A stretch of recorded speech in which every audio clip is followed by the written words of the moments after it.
At a time like this, silence would be a betrayal to the country. Silence would be treason.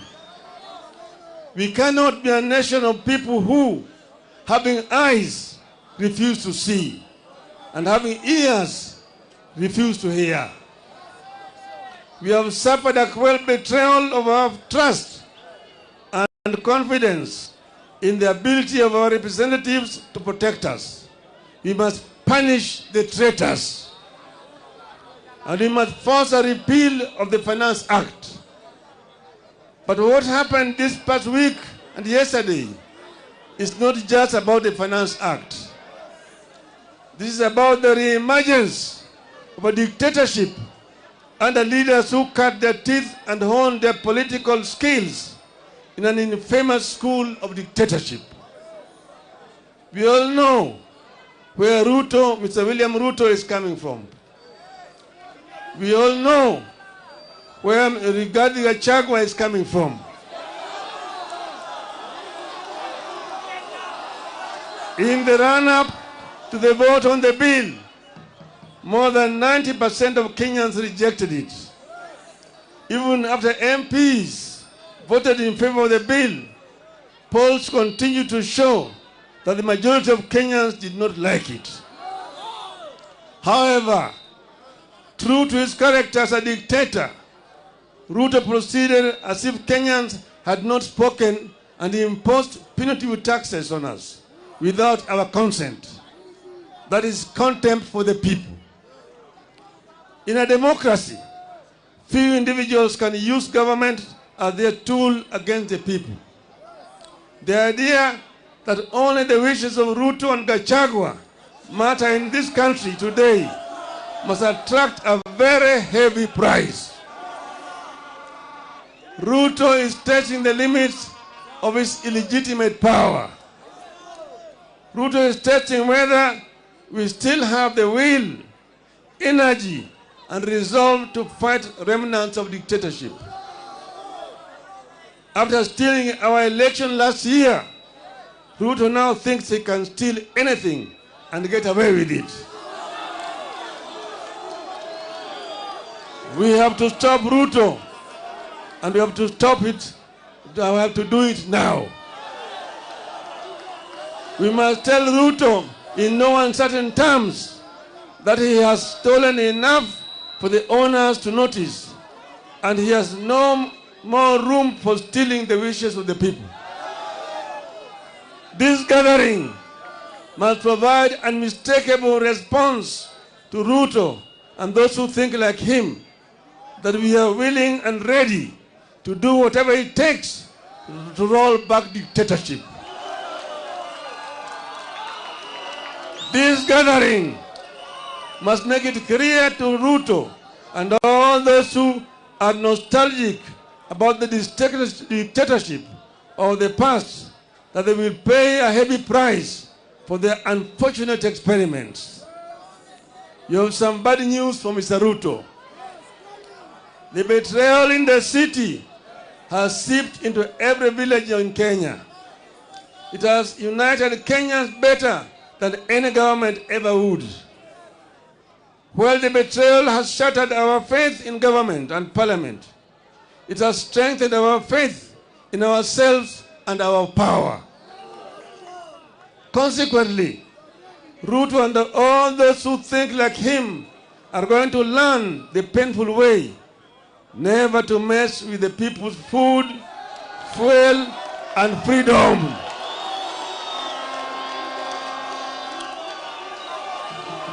Hello? Ruto and his ilk are going to learn the hard way that Kenyans are fed up but not helpless.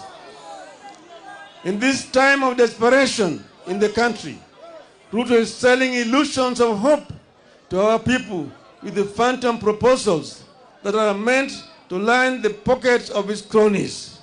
It is wrong. It is cruel. It is evil. The question we must ask ourselves is, can a leader mean well for the people than the people do for themselves? The answer is no. Kenyans must not trust that instead of smile that Ruto wears, it is betrayer's kiss. If Ruto meant well, he would have listened to the people. He did not, and now we must fight. Fellow Kenyans,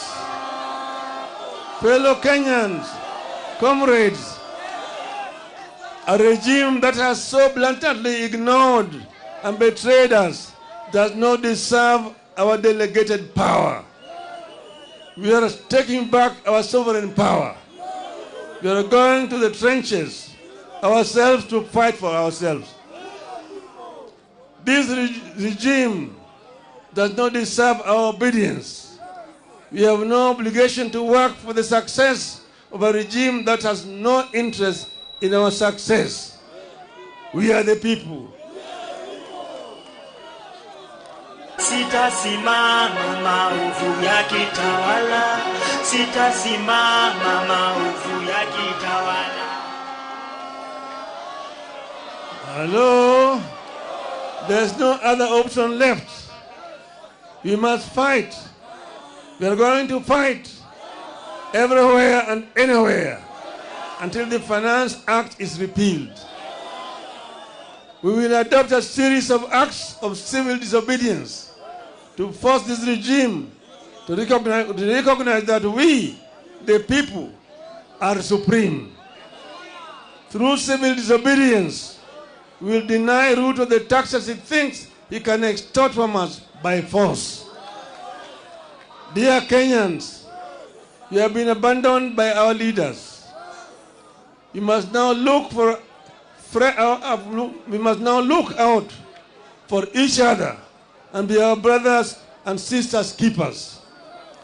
Here, therefore, are my requests to you, my people of Kenya. Let us embrace tax boycotts. Let us deny Ruto the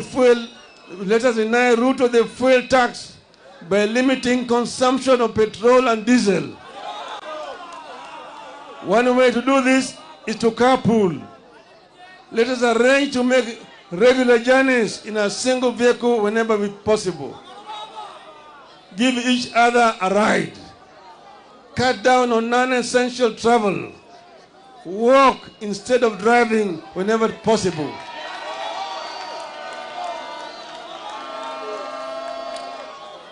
I appeal to all employers to allow their workers time to walk to and from work.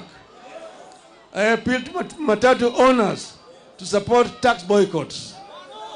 While observing safety measures, maintain the current fare, but double your carrying capacity as part of the civil disobedience. Our police officers should support our call by allowing matatus to carry above capacity at current costs so that Kenyans can commute. Niko tayari kulipa gharama sita. Hello? I appeal to businesses to disable or avoid electronic tax registers, make nil returns on VAT, and instead give discounts to customers. This way, we shall recover the VAT Ruto is taking illegally through the fuel. I appeal to employers to ignore the punitive deductions of employees' salaries that will only line the pockets of Ruto's strategically placed cronies. Mr. Ruto is driving us off the roads with high fuel prices. We must deny his officers the comfort of driving us off the road with their vehicles. Let us deny the government vehicles and motorcades the right of way that they take for granted. They may sound the sirens as they wish, but everyone must follow the traffic except for ambulances. Dear Kenyans, I'm coming. We know the men and women who visit this unjust law on us. Punish the traitors. Let us name, shame, follow, and isolate the traitors at every turn. Let us picket their public and private offices and their homes until they join the call to have the Finance Act repealed. Today, and with absolute respect and humility, I'm reaching out to the online community in the country and diaspora, the famous Kenyans on Twitter, the content creators and the TikTokers. I have a request to you. Let us gather and share information about the traitors, their Twitter and other social media accounts, telephone numbers, and email addresses, and use this to show the oppressors that power belongs to us, the people. Finally, I appeal to our performing artists. Let our songs and music be a source of pain to the traitors. Let our songs and music a source of pain to the traitors. Let our music carry our disappointments and support the fight against Ruto and his contemporaries until Ruto learns to respect the people.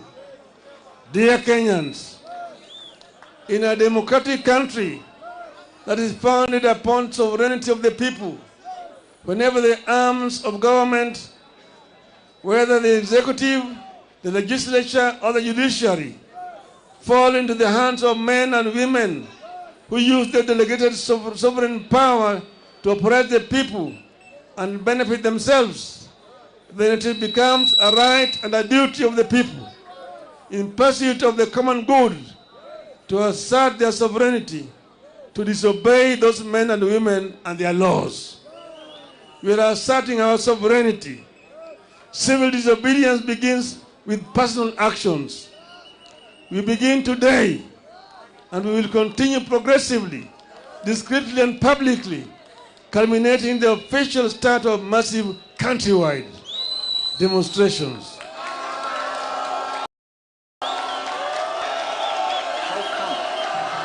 That fuel in Uganda is cheaper than fuel in Kenya. Ooh. To those who make unjust laws, to those issue oppressive decrees, let us get to work. Let us get to work. Tuanze kazi. Tuanze kazi. Tumesema hao watu wamesaliti jamii ya Kenya. Umma ya Kenya imesalitiwa na Bwana Ruto na wenzake, lakini Bwana Gachetha.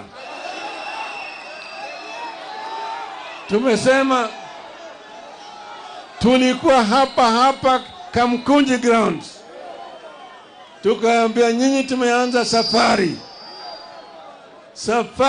ya kilomita 1000. Unaanza na hatua ya kwanza. Tumewaonya hao watu, tumeliwaambia punda imechoka, tuliwaambia chumba imechoka, wamekataa, wamezidi kuweka mzigo juu ya punda. Sasa punda itawapiga teke, punda itapiga teke. Sasa tumesema Wakenya wametoka mbali. Mzungu walijaribu, lakini Wakenya wakale walisimama imara, wakamwambia mzungu, patia mbali, tutarudi Ulaya. Mzungu alirudi Ulaya. Ikaja serikali ya dhuluma. Bili serikali ilikuja hapa yafuata Nyayo na kadhalika. Tukasema hata wewe utatoka. Nyayo walienda, sivyo? Kama wale walienda, wewe ni nani? Wewe ni nani? Sisi hatuwezi kutishwa na watu wachache. Hatuwezi kutishwa na watu wachache ambaye waliiba kura zetu. Tunajua vile waliiba kura zetu. Tukawaambia Wakenya wanataka namna hii na wao hawaelewi. Sasa imefika kiwango wakati wanatakana Wakenya wasimame imara, waonyesha watu ya kwamba Wakenya si punda zao. Wakenya wanaweza kuleta mabadiliko. Tumesema kwa kimombo hapa, tunatoa ile uwezo ambaye sisi kama wananchi tuliwapatia hawa watu. Hiyo uwezo inarudi kwa mkono ya wananchi. Wewe ni mwananchi. We are the people. Semani, we are the people. We are the people. We are the people. Inua mkono, we are the people.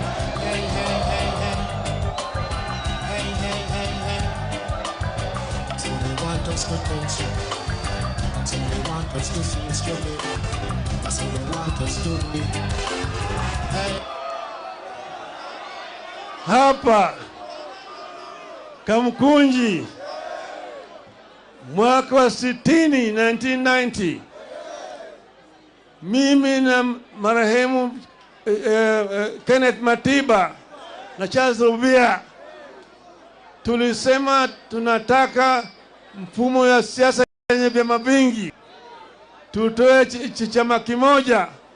Nyayo walikataa, akasema Kenya is not ready for multipartyism. Itachukua miaka 100 kabla Kenya haijarudi kwa multipartyism. Tukasema tuende Kamkunji tuulize wa Kenya, wakakataa. Tukasema tarehe 7 mwezi wa 7 tutaenda Kamkunji, wakasema haiwezekani. Tukasema tutaenda tarehe 2 mwezi wa 7 jioni, wakaenda kwa Matiba na Rubia, wakachota wakapeleka ndani. Siku 2 baadaye tarehe 4 wakaja kwangu wakanichota, nikamwambia mimi niko tayari, wakanipeleka ndani. Lakini wa Kenya walijitokeza siku hiyo. Matiba yuko kamiti, Rubia yuko kamiti, Raila yuko kamiti, lakini wa Kenya walijitokeza. Walitoka wakaja hapa, walipigana hapa na polisi. Watu karibu 50 waliuawa siku hiyo hapa Kamkunji. Lakini mwishowe ililazimisha Nyayo toa Matiba, kutoa Rubia, kutoa Raila na kufungua katiba na kurusha ile section 2 mbali, sio? The power is with the people. Kwa hivyo leo mimi nataka kufundisha Ruto. Tutafundisha Ruto mafunzo hapa. Hajaelewa. Tutamwonyesha, tutamfundisha. Na Bwana Kachietha, Kenya is bigger than you all. Kenya is bigger than all of you. Mimi nataka ni nyinyi muinue mkono. Mimi mzalendo wa Kenya, na hapa kwamba niko tayari kutoka na kuandamana ili uhuru ikuje, gharama maisha irudi chini, usuru bandia itolewe. Mwenyezi Mungu